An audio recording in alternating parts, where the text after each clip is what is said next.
আল্লাহ আমাদের বানিয়েছেন, পৃথিবীতে পাঠিয়েছেন, এখানে আমাদের প্রয়োজনটা কি, আমাদের এই অস্তিত্বের উদ্দেশ্যটা কি? আল্লাহ এর উত্তরে বলেছেন সূরা মুলক অধ্যায় নম্বর 67 আয়াত নম্বর 2।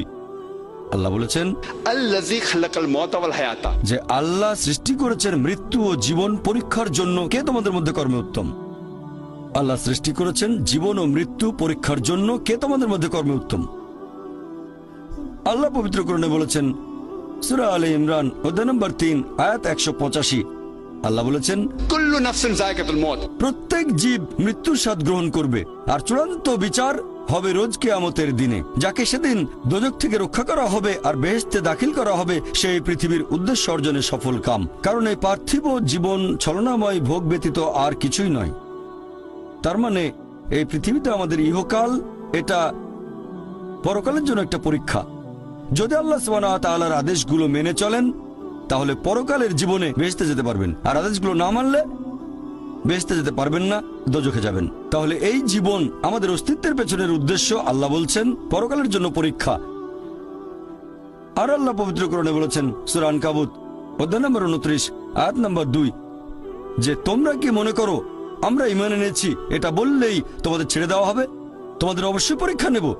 যদি শুধু মুখে বলেন আল্লাহকে বিশ্বাস করি, আমি একজন মুসলিম, আমি একজন মুমিন, এটা বললেই আল্লাহ ছেড়ে দেবেন? এখানেই পরীক্ষা শেষ? আল্লাহ বলছেন তোমরা জানো না আমি পরীক্ষা করব? শুধু বললেন আমি একজন মুসলিম, শুধু মুখে বললেন আমি বিশ্বাসী, মুখে বললেন আমি আল্লাহর কাছে নিজের ইচ্ছাকে সমর্পণ করি, তাহলে আপনাকে ছেড়ে দেওয়া হবে না। আল্লাহ অবশ্যই পরীক্ষা করবেন। আল্লাহ পবিত্র কোরআনে বলেছেন সূরা বাকারা অধ্যায় নম্বর 2 আয়াত নম্বর 155 আমি অবশ্যই তোমাদের পরীক্ষা করব ক্ষুধার ভয় দিয়ে, জীবন আর ধন সম্পদের ক্ষয়ক্ষতি দিয়ে এবং ফল ও ফসলের ক্ষয়ক্ষতি দিয়ে। আর শুভ সংবাদ দাও তাদের যারা ধৈর্যশীল। আল্লাহ সবাইকে পরীক্ষা করবেন ভয় দিয়ে, ক্ষুধা দিয়ে, জীবন আর ধন সম্পদের ক্ষয়ক্ষতি দিয়ে, ফল ফসলের ক্ষয়ক্ষতি দিয়ে। আল্লাহ অবশ্যই পরীক্ষা করবেন। আর আল্লাহ এক একজনকে এক একভাবে পরীক্ষা করেন। আল্লাহ পবিত্র কোরআনে বলেছেন সূরা আনাম অধ্যায় নম্বর 6 আয়াত নম্বর 165। আল্লাহ বলেছেন যে তিনি কিছু মানুষকে অন্যদের তুলনায় বেশি মর্যাদা দান করেছেন। আল্লাহ সুবহানাহু ওয়া তাআলা কিছু মানুষকে অন্য মানুষদের তুলনায় বেশি মর্যাদা দিয়েছেন। আল্লাহ কোরআনে বলেছেন সূরা নাহল অধ্যায় নম্বর 16 আয়াত নম্বর 71 যে তিনি কিছু মানুষকে অন্য মানুষের তুলনায় শ্রেষ্ঠত্ব দান করেছেন। আল্লাহ এই কথা আবারও বলেছেন সূরা আনাম অধ্যায় নম্বর 6 আয়াত নম্বর 165 যে আল্লাহ সুবহানাহু ওয়া তাআলা কিছু মানুষকে অন্যদের তুলনায় বেশি মর্যাদায় উন্নীত করেছেন, আর তিনি যা দিয়েছেন তার ভিত্তিতেই তোমাদের বিচার করা হবে। এখানে অনেক লোকজন এভাবে প্রশ্ন করে আল্লাহ তাআলা এখানে সুবিচার করবেন কিভাবে? কেউ হয়তো জন্মায় গরিব পরিবারে, আবার কেউ জন্মায় ধনী পরিবারে, কেউ জন্মায় ভালো স্বাস্থ্য নিয়ে, কেউ জন্মায় অসুস্থ হয়ে। এটাই তো অবিচার। আল্লাহ তাআলা সুবিচার করেন না। তিনি এইসব আলাদা মানুষের জন্য আলাদা বিচার করবেন কিভাবে? আমরা জানি যে পার্থিব জীবনে আছে জন্ম আর মৃত্যু, বিভিন্ন অসুখ হতে পারে, কেউ গরিব কেউ ধনী, এই সবই আসলে পরীক্ষা। আর আল্লাহ পবিত্র কোরআনে বলেছেন সূরা আনফাল অধ্যায় নম্বর 8 আয়াত নম্বর 28 আল্লাহ বলেছেন যে অবশ্যই তোমাদের ধন সম্পদ আর সন্তান সন্ততি এগুলো তোমাদের জন্য পরীক্ষা। এরপর সূরা মুনাফিকুন অধ্যায় নম্বর 63 আয়াত নম্বর 9 যে তোমাদের সম্পদ আর সন্তান সন্ততি যেন তোমাদেরকে আল্লাহ তাআলার স্মরণে উদাসীন না করে। আল্লাহ তাআলা এক একজন মানুষকে এক একভাবে পরীক্ষা করেন। আপনি যদি কাউকে জিজ্ঞেস করেন যে ভালো কাজগুলো কি কি আর ভালো কাজগুলো কি, এ ব্যাপারে আস্তিক নাস্তিক সব ধরনের মানুষই তখন বলবে ভালো কাজ হচ্ছে দান করা, নিজে সন্তুষ্ট থাকা। কয়েকটা ভালো কাজের কথা বললে দান করার থাকবে। এখন একজন মানুষ পরোপকারী কি না সেটা আল্লাহ কিভাবে পরীক্ষা করবেন? কিন্তু সবার সম্পদ যদি সমান থাকে, পরীক্ষার ব্যাপারটা তাহলে আসবে কিভাবে? পরীক্ষা তখনই নেওয়া যাবে যখন কেউ হবে ধনী আর কেউ হবে গরিব। তাই আল্লাহ তাআলা এক একজনকে এক একভাবে পরীক্ষা করেন।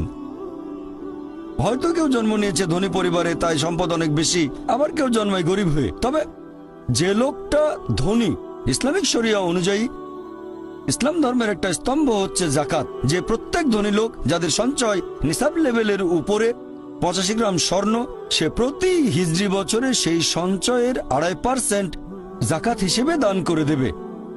সেই লোক হতে পারে লাখপতি, হতে পারে কোটিপতি। যদি সে ঠিকমতো জাকাত দেয় তাহলে সে পাবে 5 নম্বর।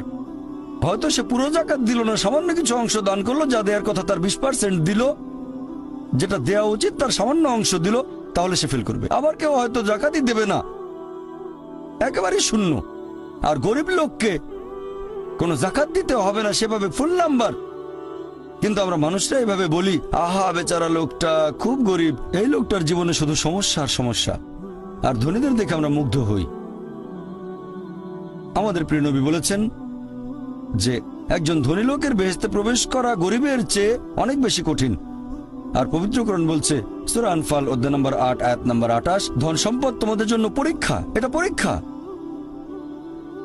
আমরা বোকা তাই এভাবে চিন্তা করি যে এই লোকটার অনেক টাকা, আল্লাহ অনেক রহমত দিয়েছেন, এটা একটা পরীক্ষা।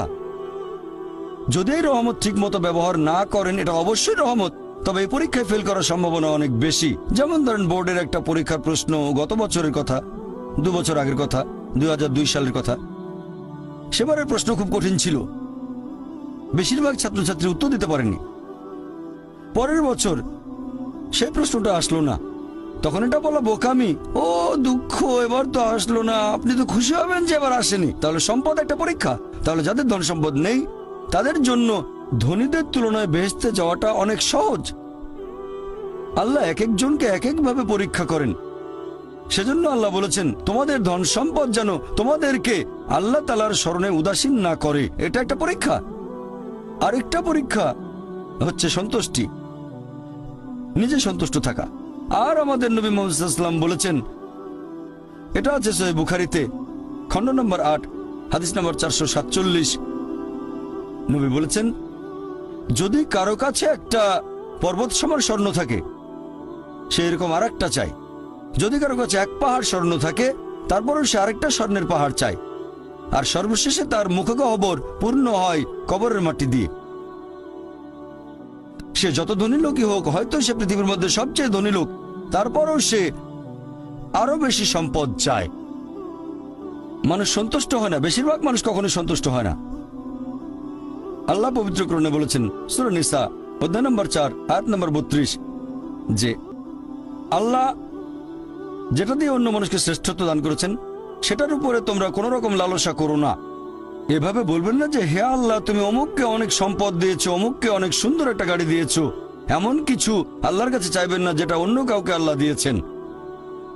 এতে লোকসান হবে আপনার। আর আমাদের প্রিয় নবী মুহাম্মদ সাল্লাল্লাহু আলাইহি সাল্লাম বলেছেন, এটা আছে সহিহ বুখারীতে খণ্ড নম্বর 4, আমাদের নবী বলেছেন যে সেই লোকদের দেখো যাদের ভাগ্য তোমার চেয়ে খারাপ, সেই সব লোককে দেখো না যারা তোমার চেয়ে বেশি ভাগ্যবান। তা না হলে তোমরা আল্লাহ তাআলাকে স্মরণ করায় অবহেলা করতে পারো, তা না হলে প্রতিপালকের প্রতি অকৃতজ্ঞ হয়ে যেতে পারো।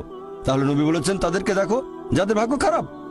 তখন আপনি বলছেন আচ্ছা এই লোকটার তো কোনো গাড়ি নেই, আমার একটা মারুতি অন্তত আছে। তাকে দেখবেন না যারা সে মার্সিডিজ, ও আমার মার্সিডিজ নেই কেন, ওই লোকের গাড়ি নেই, আমার তো একটা আছে। আপনি আল্লাহকে ধন্যবাদ জানাবেন। যখন মার্সিডিজ গাড়ির মালিকের সাথে নিজেকে তুলনা করবেন, ও আমার কেন মার্সিডিজ গাড়ি দিলেন না, তাদেরকে দেখবেন যাদের ভাগ্য খারাপ। তাহলে আপনি আল্লাহ সুবহানাহু ওয়া তাআলাকে স্মরণ করছেন। আর এটাই বৈশিষ্ট্য মানুষের। এরকম একটা গল্প যে এক লোকের মনে অনেক দুঃখ, কারণ তার কোনো জুতো নেই। তারপরে সে একটা লোককে দেখলো যার একটা পাই নেই। লোকটা অভিযোগ করতো আল্লাহর কাছে যে জুতো নেই, আল্লাহর কাছে অভিযোগ করতো আমার কোনো জুতো নেই। তারপরে সেই লোকটাকে দেখলো যার একটা পা নেই, তখন সে আল্লাহকে ধন্যবাদ জানালো আমার অন্তত 2টো পা আছে। তাহলে সন্তুষ্ট হওয়া একটা পরীক্ষা। আমাদের নবী মুহাম্মদ সাল্লাল্লাহু আলাইহি ওয়াসাল্লাম বলেছেন, এটা আছে সহিহ বুখারীতে খণ্ড নম্বর 8 যে সত্যিকারের সম্পদ হচ্ছে সন্তুষ্ট হওয়া, ধন সম্পত্তি নয়। সত্যিকারের সম্পদ হলো সন্তুষ্ট হওয়া, পরিতুষ্ট হওয়া। আপনার যা কিছু আছে সেটার জন্য বলবেন আলহামদুলিল্লাহ, সকল প্রশংসা আল্লাহর। তাহলে হবেন সত্যিকারের মুমিন, হবেন সত্যিকারের বিশ্বাসী, হবেন সত্যিকারের মুসলিম, সন্তুষ্ট থাকবেন।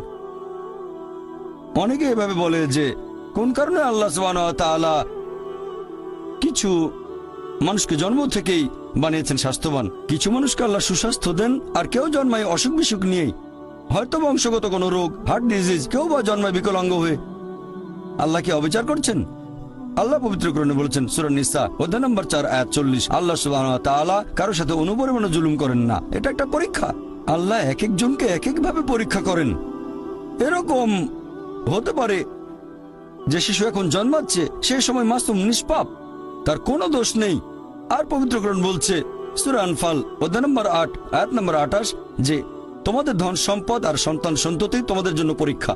আল্লাহ কথাটা আবারও বলেছেন অধ্যায় নম্বর 63 আয়াত নম্বর 9 যে তোমাদের ধন সম্পদ সন্তান সন্ততি তোমাদেরকে যেন আল্লাহ তাআলার স্মরণে উদাসীন না করে। এরকম হতে পারে যে পরীক্ষা নেওয়া হচ্ছে বাবা মার, এটা বাবা মার জন্য পরীক্ষা। এরপর আপনারা দেখবেন যখন কোনো মানুষের উপর বিপর্যয় আসে, সেটা হয় পরীক্ষা অথবা একটা শাস্তি। যে লোকগুলো আল্লাহ তাআলার পথ থেকে দূরে সরে গেছে তাদের জন্য এটা শাস্তি, আর যারা আল্লাহর পথে আছে তাদের জন্য পরীক্ষা। হতে পারে যে বাবা মা খুব ভালো মুসলিম, 5 ওয়াক্ত নামাজ পড়েন, হয়তো যাকাত দিয়েছেন, হজ পালন করেন, রমজান মাসে রোজা রাখেন, আল্লাহ তাদের একটা সন্তান দিলেন জন্ম থেকে যার হার্টে সমস্যা। সত্যিকারের মুসলিম, সত্যিকারের মুমিন বলবে আলহামদুলিল্লাহ, আল্লাহ তাআলা তোমাকে অনেক ধন্যবাদ, আল্লাহ তাদের পরীক্ষা করছেন। আরেকটা লোক যে কৃতজ্ঞ নয় আর এই পরীক্ষায় হয়তো পাশও করবে না, সে বলবে কেন, সে লাফালাফি শুরু করবে, আল্লাহর কাছে অভিযোগ করবে যে কেন আল্লাহ তাআলা আমাকে এমন বিকলাঙ্গ সন্তান দিলেন জন্ম থেকে যার হার্টে সমস্যা। আর পরীক্ষা যত কঠিন পুরস্কার তত বেশি, পরীক্ষা যত কঠিন পুরস্কারের পরিমাণ তত বেশি। যেমন ধরেন আপনি পরীক্ষা দিচ্ছেন বিএ ডিগ্রি এক্সামিনেশন, যদি পাশ করেন তাহলে আপনি graduate, BA graduate in arts. তবে যদি এমবিবিএস পরীক্ষায় পাশ করেন তাহলে গ্র্যাজুয়েট হবেন, নামের আগে ডক্টর বসাবেন, ডক্টর। কিন্তু এমবিবিএস পরীক্ষায় পাশ করা এটা বিএ পরীক্ষায় পাশ করার চেয়ে অনেক বেশি কঠিন।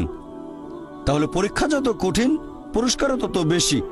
হতে পারে আল্লাহ এই বাবা মাকে সাধারণ বেহেশতে পাঠাতে চান না, পাঠাবেন জান্নাতুল ফেরদৌসে। তারা ধার্মিক, তারপরও আল্লাহ তাদের বেশি পুরস্কার দিতে চাচ্ছেন। আর এই কারণে আমাদের প্রিয় নবী মুহাম্মদ সাল্লাল্লাহু আলাইহি সাল্লাম বলেছেন, এটা আছে সুন্নান আল তিরমিজিতে, এক লোক জিজ্ঞেস করলো এই পৃথিবীতে কাকে সবচেয়ে বেশি পরীক্ষা দিতে হয়? নবী উত্তরে বললেন যে আল্লাহ সুবহানাহু ওয়া তাআলার সকল নবী রাসূলকে সবচেয়ে বেশি পরীক্ষা দিতে হয়। এরপরে যারা নবী রাসূলগণের ঘনিষ্ঠ, যারা নবী রাসূলগণের মতো, তারপরে যারা সাহাবীগণের মতো। আর একজন লোকের ঈমান যত বেশি মজবুত পরীক্ষাটা তত বেশি কঠিন। তাকওয়া যত বেশি থাকে আল্লাহ তত কঠিন পরীক্ষা দেবেন। আপনি কোথাও এমবিবিএস নিয়ে পড়াশোনা করছেন কারণ বেশি নম্বর পেয়েছিলেন এইচএসসিতে, সেজন্য এখানেও পরীক্ষা কঠিন। এমবিবিএস পাশ করাটাও বেশ কঠিন। তাহলে এখানেও নবী রাসূলগণের তাকওয়ার সাথে সাধারণ মানুষের তাকওয়ার কোনো তুলনায় হয় না। যেহেতু তারা ছিলেন নবী এবং রাসূল, তাই তাদেরকেও পরীক্ষা করা হয়েছে। কোন নবী রাসূলকে এই পরীক্ষা না নিয়ে ছেড়ে দেওয়া হয়নি। তাদের তাকওয়া লেভেল অনেক উপরে। নবী রাসূলকে অনেক বেশিবার পরীক্ষা করা হয়েছে সাধারণ মানুষের চেয়ে। আপনার আমার চেয়ে অনেক বেশি, অনেক কঠিন।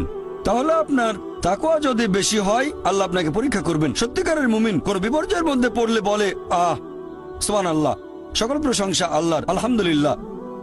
সে ধরে নেয় এটা একটা পরীক্ষা। কোন বিপর্যয় আসলে সেটা হয় একটা পরীক্ষা অথবা একটা শাস্তি। নবীগণের তাকওয়া অনেক বেশি, তাদের জন্য এটা শাস্তি না, এটা পরীক্ষা। আর তারা পাশ করেছেন। যদি কারো জীবনে কোনো ভালো কিছু ঘটে সেটা হয় একটা পুরস্কার অথবা পরীক্ষা। সম্পদ হতে পারে পুরস্কার অথবা একটা পরীক্ষা।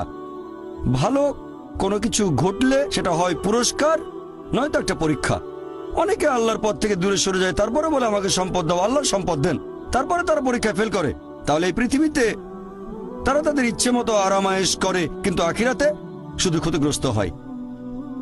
দান একটা পরীক্ষা, সন্তুষ্ট হওয়া পরীক্ষা, সন্তান সন্ততিও পরীক্ষা।